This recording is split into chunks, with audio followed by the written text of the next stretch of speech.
Good afternoon, good evening, this is John Paul Wright. I'm coming to you from Tokyo, Japan, and today we're going to talk about toxic fans, or if there even are toxic fans at all. First of all, a lot of people, especially in the media or on the side of defending Disney, want to label fans toxic. The problem with this is, toxic is just a label like anything else. If you label me toxic, you want people who aren't really following Star Wars, and the general public, who you want to sell movie tickets to look at that and say, yeah, that's pretty negative. I guess something strange is going on with Star Wars fans. They're called toxic now. That must be bad. Imagine you called a nurse toxic. How would that sound?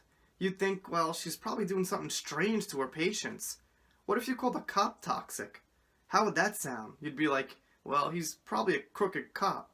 So, they want to take this negative word and just put it on anybody, or most people, who criticize The Last Jedi. I criticize it, but I think about things. I make critical points, and I'm pretty mature about things. I don't curse too much. Yeah, I'm only human. Once in a while, I get a little emotional, but so what? Like I said, I'm basically under control. How is some intellectual, well-thought-out criticism toxic? It's not. They just want you to see the word toxic attached to Star Wars fans, and they want you to think negative about it. And I don't mean you, who follow Star Wars news. Like I said, I mean the general public, people who are kind of ignorant to what's going on, people who might even not know what a shill is. It's not even a word that people use all the time, like, oh, he's a shill, she's a shill. You think if I just talk to like a family member or my uncle or, one of my students, people don't use those words normally. So when someone reads toxic in a magazine like Forbes or something really big, it has a really bad image attached to it. So yeah, of course there are a handful of people, I'd say a very small minority, who go around dropping F-bombs, cursing, spamming. Yeah, that happens, but that happens on the internet in any genre, anywhere, for almost anything.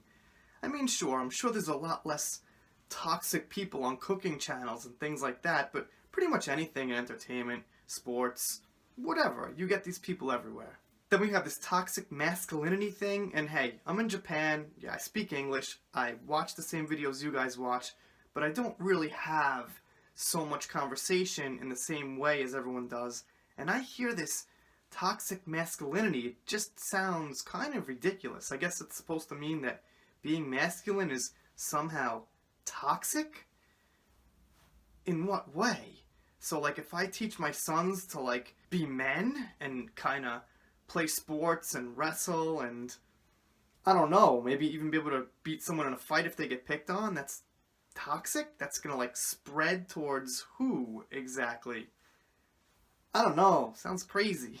One more thing I want to touch upon, and this is a pretty small channel, and bigger channels have to watch their image a little bit closely. So that's why small channels can be important. I can just come out and say things.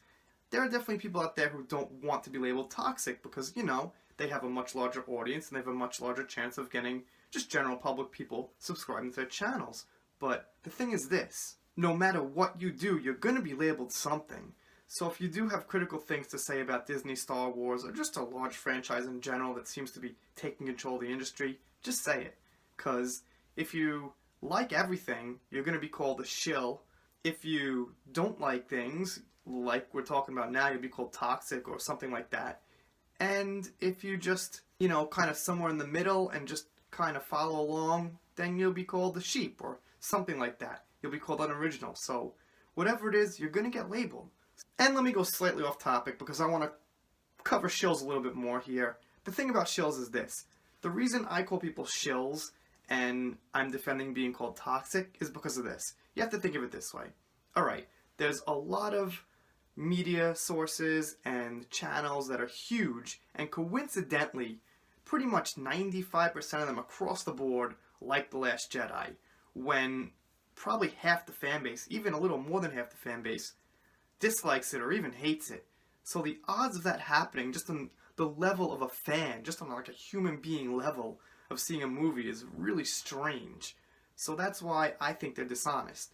Now, you can't just label fans who don't like it as a blanket label. Toxic just doesn't work. It's not the same thing. With half the fan base not liking the movie, odds are there's going to be a lot of people out there criticizing it. So the odds are with that. Anyway, you guys let me know what you think down below. Just to wrap up my thoughts in a neat little box, being called toxic is a deliberate label.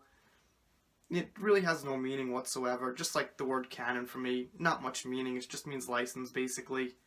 Alright, talk too much. You guys let me know what you think down in the comments. Community's growing little by little. Consider subscribing, clicking that notifications bell, and I will see you next time.